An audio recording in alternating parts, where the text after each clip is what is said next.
Our sound guy's just a little bit busy because we have such a busy night here, so he's kind of serving some people. So we're going to have to clap him all the way up to the stage. You can catch him this summer at the Great Outdoors Comedy Festival, opening for some of the biggest names in comedy. And he's here for us tonight. Please clap him all the way up. It's Jeff Gobeil!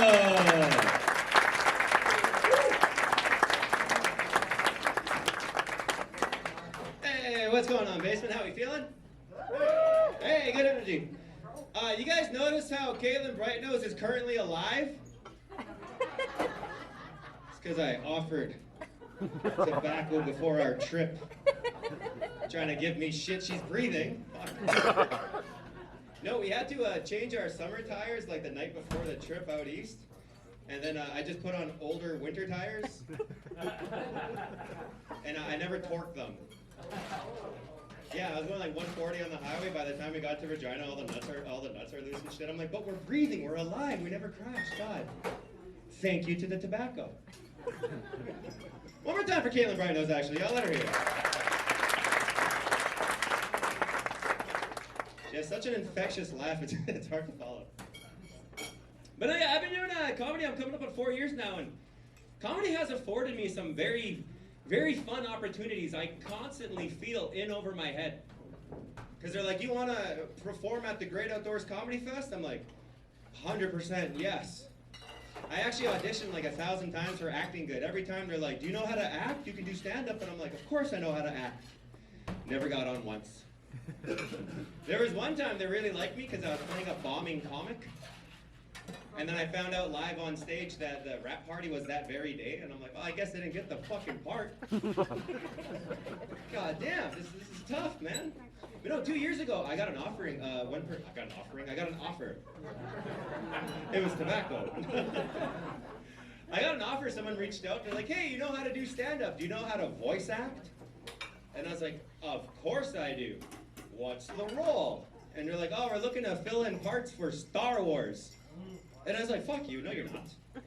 Star Wars? Like Star Wars? And they're like, yeah, Star Wars.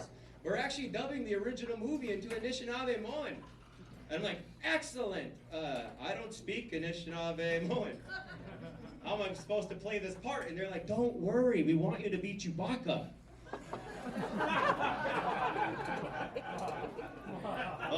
You know, me and my Chewbacca skills. I'm going to be credited as a guy going, yeah. I'm like, I don't know how to do it. That's my other issue.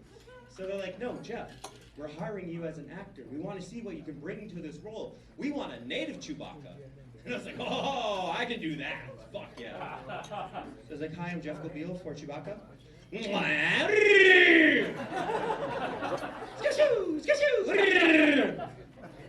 Man, that hurts the voice to do. I didn't get the part. I was all pissed off. I was like, this is awesome. Who's playing Han Solo? Wob? They're like, no, Jeff, Jesus Christ. Obviously Adam Beach. Of course. No, yeah, comedy, it's introduced some crazy stuff in my life, man. Like, I'm a terrible flyer, but for comedy, they make you fly constantly. It's annoying. And I'm not a bad flyer because I'm claustrophobic.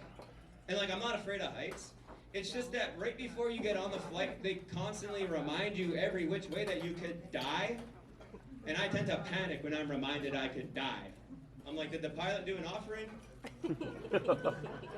No, because they're like, oh, make sure you got your seatbelt in case we hit turbulence. You don't want to hit the ceiling and break your neck. Hey, in case we run out of oxygen, masks will fall from the ceiling that you can put on and breathe. I'm like, we're going to lose air? What the fuck? And the worst of the worst is like, hey, if we crash and survive, the exits will clearly be marked in the front and back of the plane and on the wing of each. I don't think these are safety announcements, man. I like to call them in case we don't land acknowledgements. Oh, hey, what's going on? How you doing? Right on, yeah, dude. Me and Caitlin, so that vacation we went on, that little mini weekend tour, it was in Alberta. And I opened with that land acknowledgement joke. Dude, Albertans do not like being reminded of land acknowledgements. They're like, we have 100,000 signatures. We want to separate as our own country. And I'm like, this is treaty land. Fuck y'all. Yeah, right? Yeah, I think so. was like, do I want a good reputation in Alberta, or do I want to burn this entire market? I'm like, burn the market. Goddamn markets, man. Yeah, I don't know. I'm also a recent university graduate. I just recently got my bachelor's in social work. Thank you very much. And I find myself being the only Native person in increasingly professional settings. And in these settings, people like to skip land acknowledgements. Like at the top of the top, yeah, you'll have board meetings when they're like, we gave the president's address, we already said our mission statement, land acknowledgement, we're gonna skip it. Oh, fuck, Jeff's here. And I'm like, dude, you guys should be doing it when I'm not here. The only time I like land acknowledgements is when people fuck them up. Those are my favorite, because people all look to me like, oh, Jeff's the only Native in the room, how's he gonna take it? But I love when they fuck it up. When I was in university, we had a summer session, African professor, first time in Winnipeg. And he's like, hey class, before we start, what's a land acknowledgement? And we're like, dude, you're the professor, you tell us.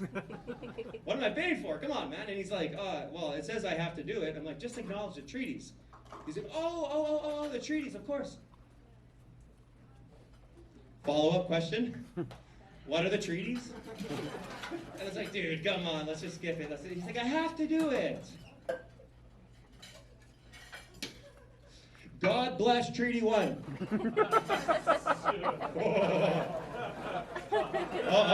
Hold on a second. No.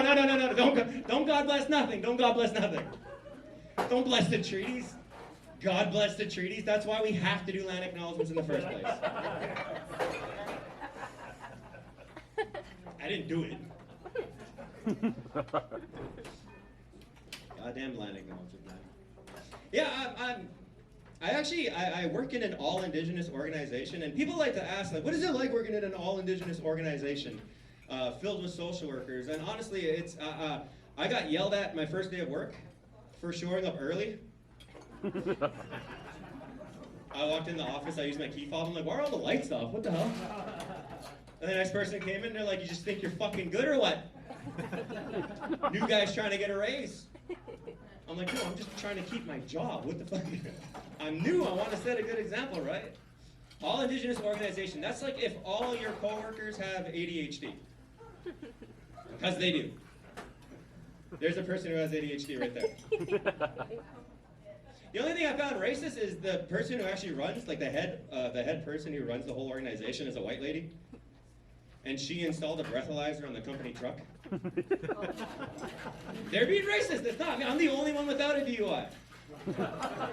I literally am. All Indigenous org, man. It's been, life's tricky. Life's tricky sometimes. Like, I'm actually an orphan. I was orphaned at the, any orphans in the audience? We're not a happy bunch, don't worry.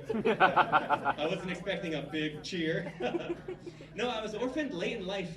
And like my father was a shaman, he hosted a lot of ceremonies, so I got to grow up around that. And then my mom was big into activism, so I grew up around that too. And after both my parents passed, they passed within a year of each other, I started looking around, I'm like, dude, what happened to all the Native chicks? Because I immediately lost connection with community, with ceremony. I'm like, hey, seriously, not only are the Native girls gone, I think everyone's gone. Because I noticed, because like I really like flirting with Native girls. I think Native girls are really, really sexy. Especially when they're wearing that traditional garb that they all wear. Like, sir, you know the traditional garb, right? The basketball shorts? Of course, yes. I had to learn very quickly how Native girls flirt, and I learned that Native girls don't flirt. Nope. Native girls just assure you, we're not related. And then it's on. No, but really, I was looking around, I'm like, what happened? Like, I lost complete touch with community and culture. So I made a Facebook status one day. I was like, if anyone knows of a sweat lodge, I'd love to attend. And I got a message right away. They're like, come up to Peguis, be here in 3 hours. And I'm like, sounds good. So I did, I raced up to Peguis, I got there, and instead of going into the sweat lodge, they're like, Jeff, do you want to learn how to be a scabe? And I'm like, for sure, what is that? And they're like, firekeeper. I was like, that sounds amazing. They're like, cool. Hey, why are you firekeeping? Can you watch the kids? I was like, well, I guess. Sure. So I watched the kids, and then after sweat was done, they're like, do you want to pick medicine tomorrow morning on behalf of the elders? And I'm like, if I have to, yeah. So I did, and before I realized, like, I was immediately reintegrated to community. I found my people. I found a place I belong. And an elder, thank you very much. And an elder took notice, and he was like, Jeff, if you're doing this work, you need to know your spirit name. And I was like, well, unfortunately, the people who may have known if I had or had one are since passed on. He's like, that's okay, we'll give you a new one.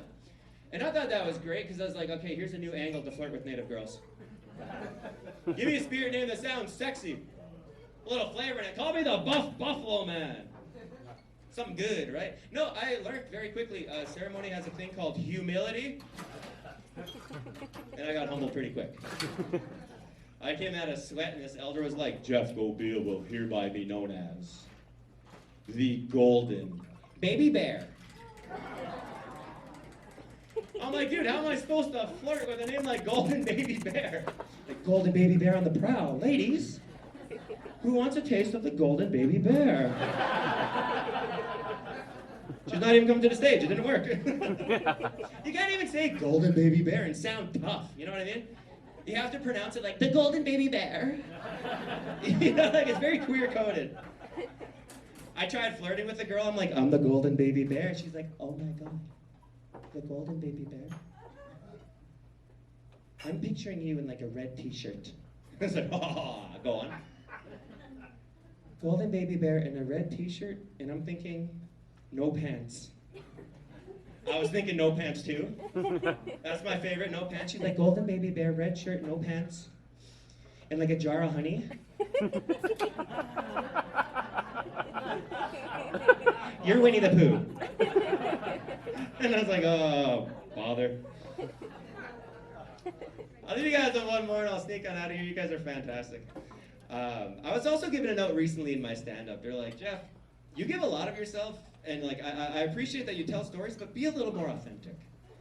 And I was like, what the fuck does that mean, be more authentic? Like, give of yourself more and connect better with your audience. Look them in the eyes and point at them when you jiggle. And I was thinking about it, I'm like, my authentic self. When I was a child, all through elementary and all through high school, I attended a private Catholic school. My authentic self, like, I'm a fucking dork.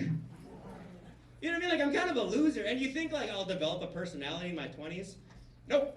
I drank all those away. With my Spanish and Polish buddies. We just drank every week. That's all we did. Like, my authentic self. I'll be authentic right now. I am 35 years old. 3.5 years, clean and sober from drugs and alcohol.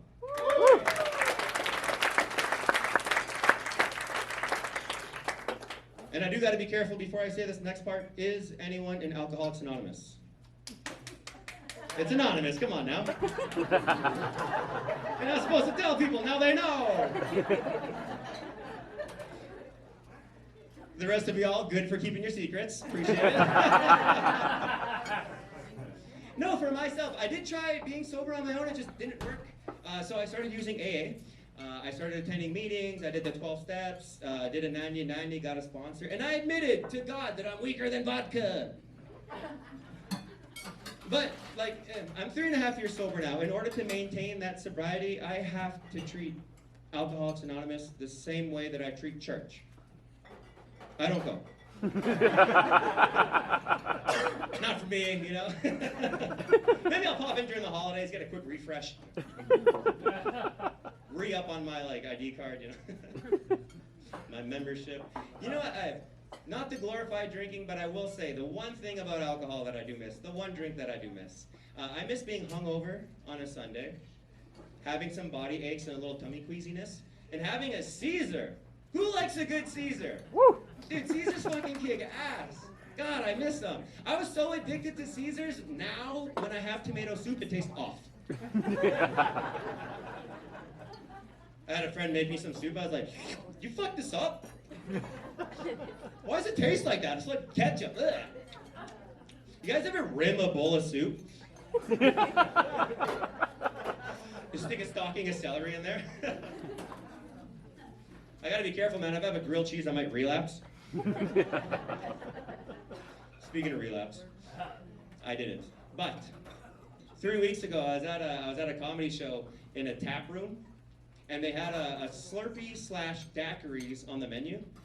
And I was like, oh, amazing. They just add the alcohol in after. So I ordered a Slurpee, and I had a sip. And I was like, why does it taste all syrupy? And then I had a second sip, and I'm like, oh my God, why am I happy? I realized that they put booze in it. I'm like, God damn it, I had to send it back. I had to call my sponsor and do everything right, let him know. And my sponsor's this black dude, and he gives me a lot of sass. He's kind of a character of himself, you know.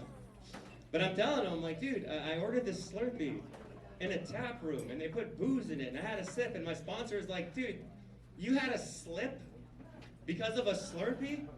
God damn, you're so native. Thank you very much. I've been Jeff Gobeil.